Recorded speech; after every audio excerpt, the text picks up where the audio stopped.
I'm redoing it again because I left the reverb on again, so it's okay. I can practice reading. So, Friday night at the Mason household was a fun time, and after the pizza at Luigi's they drove around downtown, parked by the bank on the street, and just walked around. They went into a couple of clothing stores, even though neither Bill nor Mary needed really anything. Bobby asked if he could go to Hayden's sporting goods store, and Dad said yes, but to meet them in 30 minutes outside the store, and he agreed. Once Bobby was inside, Jack the manager spotted him and said, "We just got in a new shipment of Louisville Slugger bats. Why don't you go down into the basement and check them out," he stated. That was something that Bobby did most of the time he came in there. He already had a new Wilson A2000 glove that took a while for him to pay for, as they were not $49.50 anymore that Mr. Miller talked about his neighbor buying for him. Still, it was a glove to own for many of the players, as were the Rawlings Gold Glove series, but Bobby liked Wilson's the best. Bobby headed down the back stairs, and there were boxes and boxes of new bats. Each box had a dozen new bats. Each box was labeled by model, and each box had an assortment of lengths of 32, 33, and 34-inch bats. Occasionally a model 35-inch was included, but not many high school kids could swing a bat that big. Mostly 32s and 33s were used in school. Bobby still had a couple of 32s at home, one an S2 Al K-line model, and the other was a K55, a Mickey Mantle model that had a thicker handle. Bobby would look through the S2 boxes and try and find the ones that had the grain of the wood that was the tightest, where the lines were closest together and the hitting area was harder. Bobby set aside a couple of 33s that he liked and put the rest in the wooden bat holders on the wall. No sense putting them back in the boxes. He opened up about 3 boxes, but really didn't see any K55 bats he really liked. Out of the 2 he set aside, he picked one to buy. He had $20 in his pocket, and so he could afford a new bat. It was time to get a longer 33-inch one anyway and get ready for high school, freshman team baseball, and for Legion League this summer. Once he finished putting the open box bats away, he headed upstairs to pay for his new bat. Jack said, "You only found one bat you liked today?" he asked.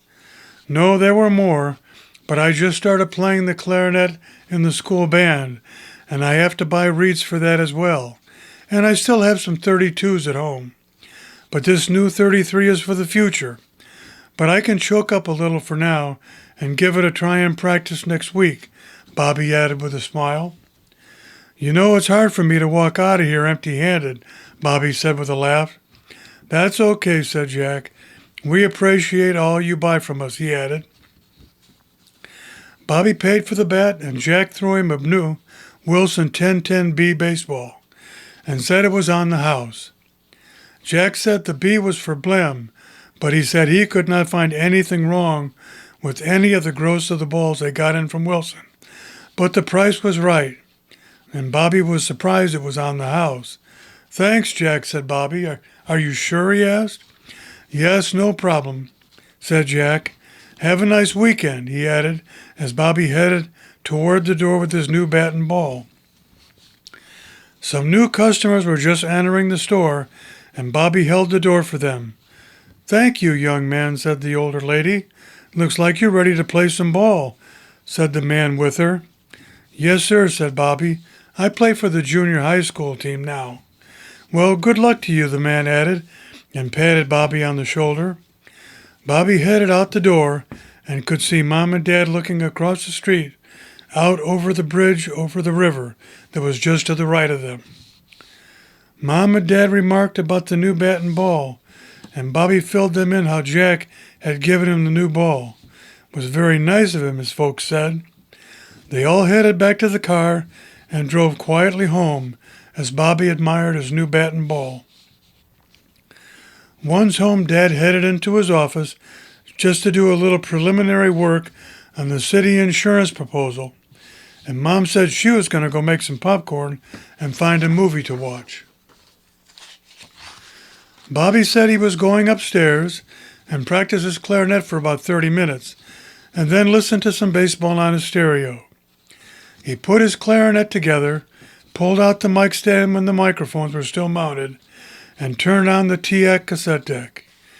He set up his music stand to the music with the school music, hit the record button, and started playing some scales, lower and upper octaves, and then started playing where he left off in school today. He ended up practicing more than 30 minutes as the cassette deck stopped with his 60-minute tape. He had to turn it over to the other side. He hit record again and continued until he was through page 25. He was making good progress, with Mark's help, of course. Once he had finished, he turned the tape over and began to listen to his practice as he was putting away his clarinet after cleaning. He wiped off the reed and put it back in the holder and closed up the case. He moved his music stand and the microphone stand back in their places and then sat in his chair at his desk, looking over the music as it played on the stereo, even though he was making some progress. He started to think about next week and going down to Cook's and helping Mr. Taylor buy some recording gear for the school band. That was going to be some fun for the band to hear themselves for the first time. Mr. Taylor already had a stereo for the band room that was an AR integrated amp, some AR2AX speakers, just a model down from what his dad had, and a Benjamin Miracord turntable that was nice as the dual Bobby owned. Mr. Taylor would play LPs of the new material the band was going to try so they could get a preview of the music. He would also use it as a teaching tool to describe the playing styles and how some new music we listened to was actually derived from some classical pieces. Not all music is as new as some of us would think. The band room also had a 6-foot grand piano from Baldwin, and Mr. Taylor would use it for the students to tune their instruments. Mr. Taylor was a very good piano player as well. Bobby thought to himself that he was very glad to start playing in the band again, and how fortunate he was to meet Mr. Miller just by chance. It could have been any other 13-year-old boy, only he was glad it was him. Saturday was going pretty well. It was a quiet day, as Bobby's parents were going out to the farm west of town and visit with Mary's sister and husband, who were corn farmers in Earlville. They were the third generation to work the farm, and everyone did well, but now corporations were buying up all the farmland, and it seemed that there were only a matter of time before that farm was being sold as well. Bobby had slept in and was up just before 11. Sally, Mary's sister, and her husband Dave had 2 sons, but they were not interested in farming, as one was an education major in Illinois State and wanted to be a teacher and a coach. The younger boy was off and going to join the Air Force right after his school year. There was no one left to run the farm after those boys left. Bobby's decision to stay home was a good one, as he had some math homework and more clarinet practice, and he was invited over to Marshall's house to watch the White Sox play the Indians at 7 p.m. He was not going to miss an invite from Marshall for anything. Marshall was having a few other players on the baseball team over, and one of them, Jim Kent, would pick up Bobby and take him home after the game, so transport was all taken care of. Marshall's dad was joining them for the first 2 innings and had ordered chicken wings and pizza for the boys. Bobby wasn't going to say what he had last night. Besides, boys could eat pizza just about every day of the week. Bobby finished his homework and music practice and headed over to cut the neighbor's yard before he left for the game. It was not really long, but he did not want to have to worry about it next week, as there was a piano concert at the university on Saturday night, and he knew his family was going to that. He was hoping that the Millers might go as well. He also knew that probably that Diane and her parents would go, and that maybe two of their bandmates, Jane and Marcia, could come as well. He hoped so. He would remind Diane in church tomorrow about the concert.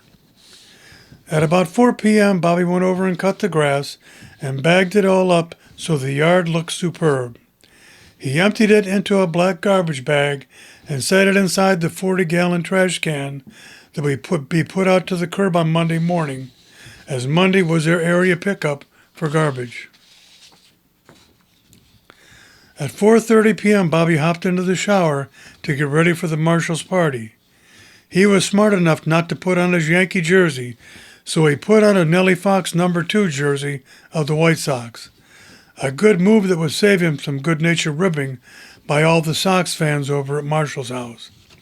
Even a Cubs shirt would not have been a good idea. A few years back, the Sox were in the World Series against the Dodgers, who had a great team. The Sox lost the series, but it brought out all of the transistor radios in schools all over Chicagoland as the games were still being played in the daytime for the World Series. Jim Kent arrived a little early, but Bobby was ready, and they all headed out to Marshall's house. Everyone was pumped for a good time, as the Sox were playing pretty well, and Bobby was not going to bring up the Sox loss to the Yankees 5-4.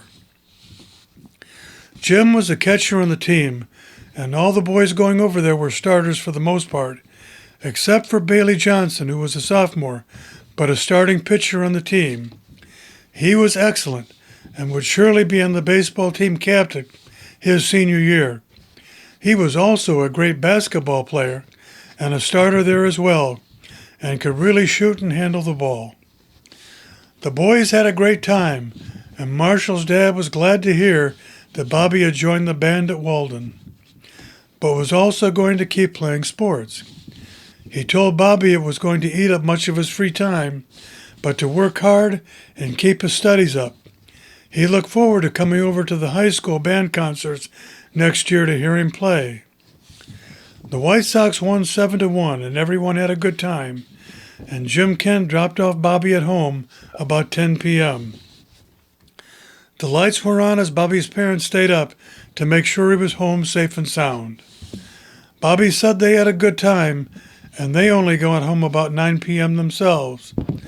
Everyone was tired and headed up to bed right away. Bobby rushed up to the bathroom first, and then headed to his room and put on his PJs, turned on his stereo to the college station, and fell right asleep, it seemed. When he woke in the morning, he didn't even remember what was playing on his stereo, but it was still on, with some student reading the Sunday morning news. He could not hear his parents downstairs, and he peeked into their room, and they were still sound asleep. It was only a little after 7 a.m., so he left them alone. He took a quick shower and got dressed for church and waited in the kitchen. He decided to pour himself a bowl of Wheaties and made a piece of toast for breakfast. He drank the last of the milk from a cereal bowl and rinsed his bowl and toast plate and put them in the sink. While waiting for his parents to get up, he went over to his dad's music collection and carefully looked over all the LPs and found an assortment of Miles Davis, John Coltrane, Oscar Peterson, Frank Sinatra, Tony Bennett, Nat King Cole, Ramsey Lewis, and many others he did not know at all. He pulled out a Miles Davis LP, Kind of Blue, and put it on his dad's ARX8 turntable, turned on his Fisher 500TX receiver, and kept the volume low enough as to not wake up his parents. He just sat back and enjoyed listening to the greatest selling jazz album of all time. Yes, of all time.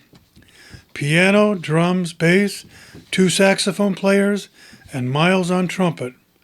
Bobby thought he would have loved to have heard this album on Mr. Miller's magical M9 speakers. Maybe one day.